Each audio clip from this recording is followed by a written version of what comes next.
নমস্কার বন্ধুরা, শ্রীগুরু জয় শ্রীগুরু জয় শ্রীগুরু জয়। আশা করি ভালো আছো, সুস্থ আছো। আজকে আমি খুবই সহজ পদ্ধতিতে লাউ শাক ভাজা করে দেখাবো। এখানে আমি 1 আটি পরিমাণ লাউ শাক নিয়ে তার পাতাগুলো আলাদা করে কেটে রেখেছি আর ডাঁটাগুলো আলাদা করে কেটেছি। যেহেতু ডাঁটাগুলি আমি আগে থেকে সিদ্ধ করে নেব, তাই গ্যাসের ফ্লেম অন করে তার মধ্যে একটা পাত্রে জল বসিয়ে দিয়েছি। জলের মধ্যে 1 চামচ পরিমাণ নুন আর অল্প পরিমাণে হলুদ দিয়ে দিলাম। এবারে লাউ শাকের ডাঁটাগুলো দিয়ে দেব। ঢাকা দিয়ে দিলাম। এই ঢাকা দিয়ে 5 মিনিট ধরে সিদ্ধ করে নেব। মাঝে একবার ঢাকা সরিয়ে দেখে নিয়েছি ডাঁটাগুলো সিদ্ধ হয়েছে কিনা। লাউ শাকের ডাঁটাগুলো সিদ্ধ হয়ে গেছে। 5 মিনিট পর ঢাকা সরিয়ে নিচ্ছি। ধুয়ে রাখা লাউ পাতাগুলো এর মধ্যে দিয়ে দিচ্ছি। গ্যাসের ফ্লেমটা হাইতে দেব, কারণ লাউ পাতা অল্প আঁচে রান্না করলে এর রঙটা থাকে না। একটু নাড়াচাড়া করে নিচ্ছি। 3 মিনিটে লাউ পাতা সিদ্ধ হয়ে যাবে। এই যে দেখো, লাউ পাতা আর লাউ ডাঁটা দুটোই সিদ্ধ হয়ে গেছে। এবারে গ্যাসের ফ্লেম অফ করে লাউ পাতা আর লাউ ডাঁটা সবটা একসাথে ছাঁকনির ওপরে দিয়ে জলটা ছেঁকে নিচ্ছি।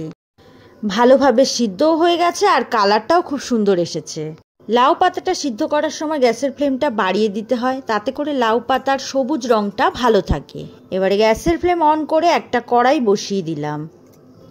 কড়াইতে সাদা তেল দিয়ে দিলাম।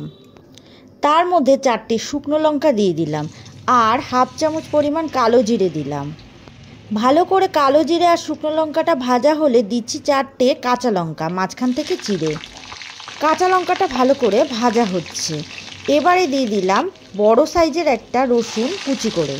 ভালো করে ভেজে নিয়ে 2টো মিডিয়াম সাইজের পেঁয়াজ কুচি দিয়ে দিলাম। পেঁয়াজ আর রসুন ভালোভাবে নেড়ে নিচ্ছি। ধনেপাতা কুচি দিয়ে দিলাম। নুনটা দেখে নিতে হবে, যদি মনে হয় নুনের স্বাদটা একটু কম হয়েছে তাহলে একটু নুন দিয়ে নিতে হবে। সব কিছু আরও 2-3 মিনিট ভেজে নিচ্ছি। সব কিছু ভাজা হলে এখন সিদ্ধ করে রাখা শাকটা দিয়ে দিচ্ছি।